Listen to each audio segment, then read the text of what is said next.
Hello বন্ধুরা, গোপাল রান্নাঘর থেকে তোমাদের সাদর আমন্ত্রণ জানাচ্ছি। বন্ধুরা, আজকে একটা ইন্দো চাইনিজ আইটেম দেখাচ্ছি, সেটা হচ্ছে ভেজ মাঞ্চুরিয়ান। আজকের জেনারেশন কিন্তু খুব একটা ননভেজ আইটেম পছন্দ করে না, স্পেশালি ফিশ তো পছন্দই করে না।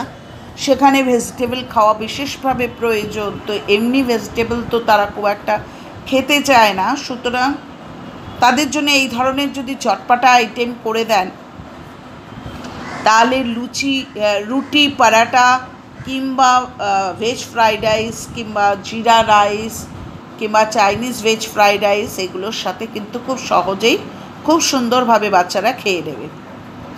এবার দেখুন কিভাবে আমি এই ভেজ ফ্রাইড রাইসটা বানাচ্ছি। এটা কিন্তু নুডলসের সাথেও খুব ভালো যায়, গরম গরম যদি নুডলসের সাথে পরিবেশন করা যায়। কিভাবে বানাচ্ছি এবং কি কি ইনগ্রেডিয়েন্টস লাগে দেখুন। প্রথমে আমি হাফ বাঁধাকপিকে গ্রেটারের মিডিয়াম সাইজটা দিয়ে কিন্তু ক্রাশ করে নিয়েছি। আর দিয়েছি গাজর, দুটো গাজরকেও আমি ক্রাশ করে নিয়েছি, শিমলা মির্চি ক্রাশ করেছি এবং এখানে দেখুন কাঁচা লঙ্কাও কিন্তু চপ করে নিয়েছি বা কুচিয়ে নিয়েছি।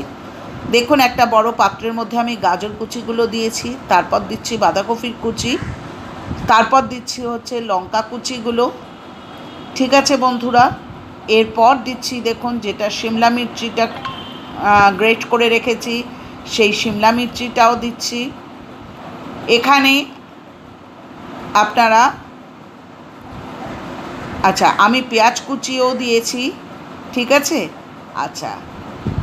যদিও আমার সবজিগুলো থেকে খুব একটা জল ছাড়ছে না, সেই জন্য আমি নুন দিয়ে সাথে সাথেই মশলা দিয়েছি।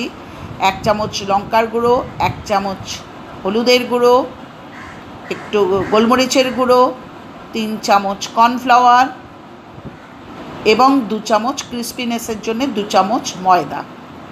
কর্নফ্লাওয়ারের চাইতে ময়দার পরিমাণটা একটু কম হবে। ঠিক আছে বন্ধুরা, এরপর আমি দিচ্ছি হচ্ছে দেখুন 2 চামচ ময়দাও দিলাম।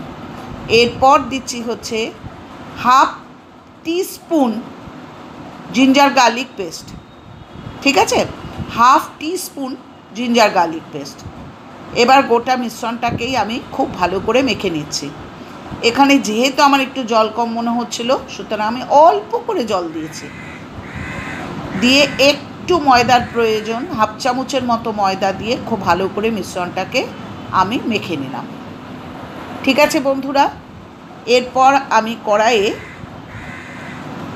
4 চামচ রিফাইন অয়েল দিয়ে, দেখুন একটু ময়দার প্রয়োজন মনে হয়েছে, সুতরাং আমি ময়দাটা ভালো করে এর মধ্যে মেখে নিলাম। 4 চামচ রিফাইন অয়েল দিয়ে আমি এইভাবে বড়ার আকারে গড়ে আমি একটা একটা করে কড়াইয়ে ছেড়ে দেবো এবং বড়াগুলো ভাজতে থাকবো।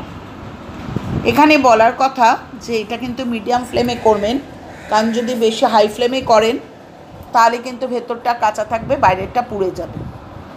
গোল্ডেন ব্রাউন করে ভাজা হবে। দেখুন বন্ধুরা, আমার 1 প্লট প্রায় ভাজা হয়ে গেল। সুতরাং আমি এই ভাজাগুলোকে গোল্ডেন ব্রাউন করে ভেজে আমি অন্য একটা পাত্রে তুলে রাখছি, একটা সার্ভিং প্লেটে তুলে রাখছি। নেক্সট লটটা আমি এইভাবে একটা একটা করে গোল বলের আকারে গড়ে আমি ছেড়ে দিচ্ছি। এখানে আমি একটা পেস্ট তৈরি করে নিয়েছি আগে। দেখুন বন্ধুরা, 1 চামচ টমেটো পেস্ট অর্থাৎ টমেটো সস, 1 চামচ রেড চিলি সস আর হাফ চামচ সোয়া সস দিয়ে, দেখুন বন্ধুরা আমি বড়াগুলো সমস্তই প্লেটে তুলে নিলাম। এবার আমি অবশিষ্ট তেলের মধ্যে যে ইয়েগুলো রয়েছে, সবজিগুলো রয়েছে, সেগুলো ছেড়ে দিলাম। প্রথমে দিলাম হচ্ছে আমি কিছুটা রসুন কুচি, কিছুটা আদা কুচি, কিছুটা পেঁয়াজ কুচি এবং শিমলা মির্চি কুচি। এবার যে পেস্টটা আমি তৈরি করে রাখলাম, সেই পেস্টটা দিয়ে পেঁয়াজগুলো ভাজা হয়ে গেলে ভালো করে নাড়াচাড়া করতে লাগলাম।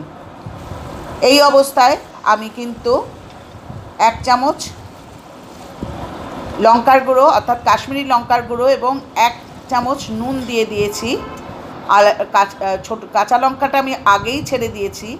দেখুন বন্ধুরা, এখানে কিন্তু আমি যখন পেস্টটা তৈরি করেছিলাম তখনই কিন্তু তার মধ্যে ভিনিগার দিয়ে দিয়েছিলাম 1 চামচ। ঠিক আছে, নামানোর আগ দিয়ে আমি কর্নফ্লাওয়ার জলে গুলে কিন্তু আমি কর্নফ্লাওয়ারটা দিয়ে দিয়েছি। আর দিয়েছি হচ্ছে স্প্রিং অনিয়ন আমার প্রয়োজন মতো, কারণ এটা হচ্ছে মেন ইনগ্রেডিয়েন্টস এই ভেজ মাঞ্চুরিয়ানের, এটার উপরেই কিন্তু টেস্ট নির্ভর করে। আমি 1 মুঠো মতো স্প্রিং অনিয়ন দিয়ে দিয়েছি, দিয়ে নাড়াচাড়া করে নামিয়ে দিয়েছি। ওপর থেকে যেটা সাদা সাদা জিনিস দেখছেন এটা হচ্ছে রোস্টেড তিল, এটা খেতে ভালো লাগে, সুতরাং এটা খানিকটা ছড়িয়ে দিয়েছি।